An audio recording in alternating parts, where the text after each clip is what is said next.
Started with pot when I was about 16 and then progressed from that into ice, so methamphetamine, which is real nasty stuff. I was addicted to ice from about 18 through to about 26, so about 8 years. I spent 4 of those years in jail, and I just thought to myself, this is literally the pattern that I'm repeating, and I kept finding myself in and out of jail.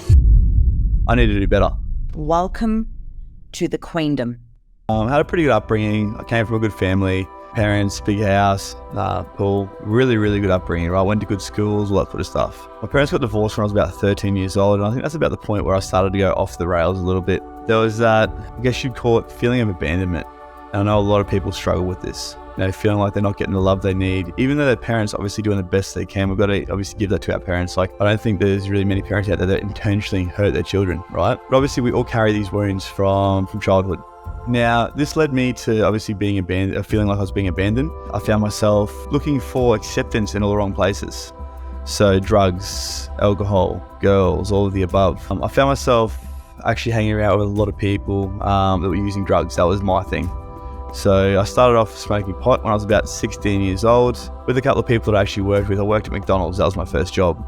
And we're out in the back room and a couple of the boys were going to have a joint. And I was like, fuck, I might get around this, I'll give it a go. And boom, lo and behold, here I was, I found my people, or so I'd thought. Started with pot when I was about 16 and then progressed from that into ice, so methamphetamine, which is real nasty stuff. I was addicted to ice from about 18 through to about 26, so about 8 years. And I spent 4 of those years in jail due to the things that I was doing, the people I was hanging around. I just had really gone off the rails. I felt, I guess, like I had found my place with these people.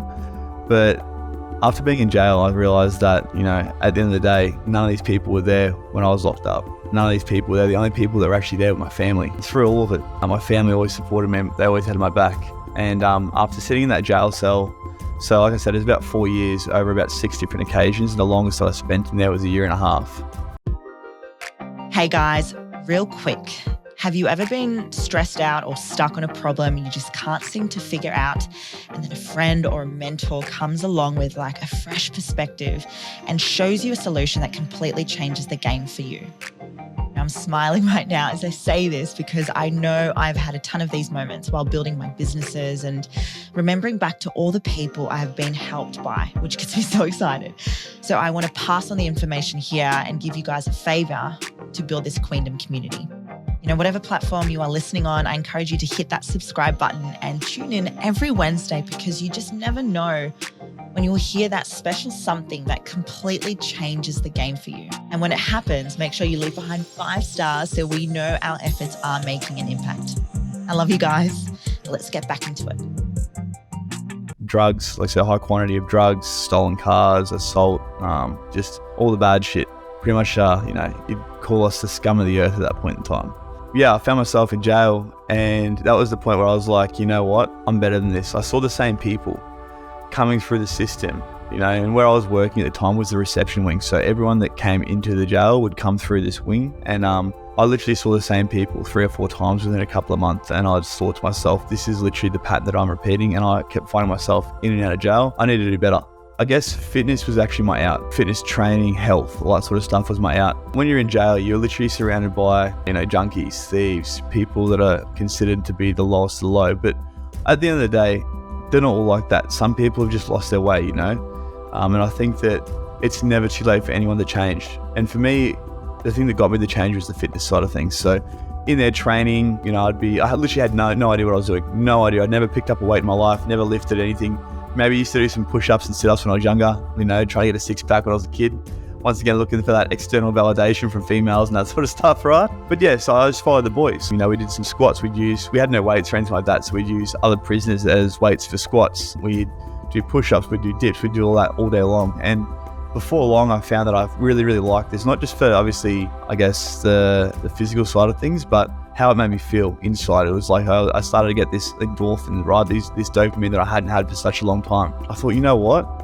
I heard something about this one guy that was locked up and he'd gotten out and become a PT. So I was like, fuck, why can't I do that? Why is it good enough for him? Why can't it be good enough for me? Hey, beautiful kings and queens, are you right now in a space where you're ready to take action and build your business, yet you struggle where to begin? You're feeling stuck and overwhelmed with all the things you need to do when it comes to building a business. Now, my Empire Circle membership is a 12-month commitment where you will build the business of your dreams in the online space and be in the arena of all the incredible, great humans out there that are building 7 to 8 figure businesses. Now, the foundations that I truly believe in that you are going to learn through this membership is sales, marketing, content creation, social media, money mindset, and of course, branding. Now, all of this will be accessible for you to be learning what is currently hot right now in the market and how you can create your own business and build a successful business in the online space. All you have to do right now is DM Empire in my Instagram or email myself and my team, and we will get the ball rolling so you can have your empire and start making moves in the online space. After getting out of jail, that was the longest I did, 1.5 years. I was like, okay, I'm going to do my PT course and get into the fitness industry. So that's pretty much the short, version of the story. But I found myself working for Good Life, which is one of the big box gyms in Australia. And it was great. It was really, really good. They were great for support, all that sort of things. But I just felt like the fitness side of things wasn't exactly where I wanted to be. It wasn't just about the fitness anymore, because for me, the fitness was I guess, the vessel that got me away from doing what I was doing. But it was more so about the transformation for me, like mindset-wise, who I actually was becoming. And so then I stepped out of just the fitness side of things and stepped more into the coaching role and started to really, help people, not just with the fitness side of things, but more so the mindset, and really realizing that no matter where they're at in their journey, they are capable of becoming anyone they want to be. That's the short version of the story, but that's pretty much what got me from where I was to where I am today. You know what, Ben? Hearing everything just then, it really creates like this beautiful energy just for you to just allow you to hold the space for anyone listening right now that, your journey began in such a horrible place, but it obviously hasn't been, the solution to everything in your life, but it's definitely brought you to where you are now. So obviously when you coach men and you coach women too, there's obviously this vulnerability that comes out of you when you want to help people too because of what you went through.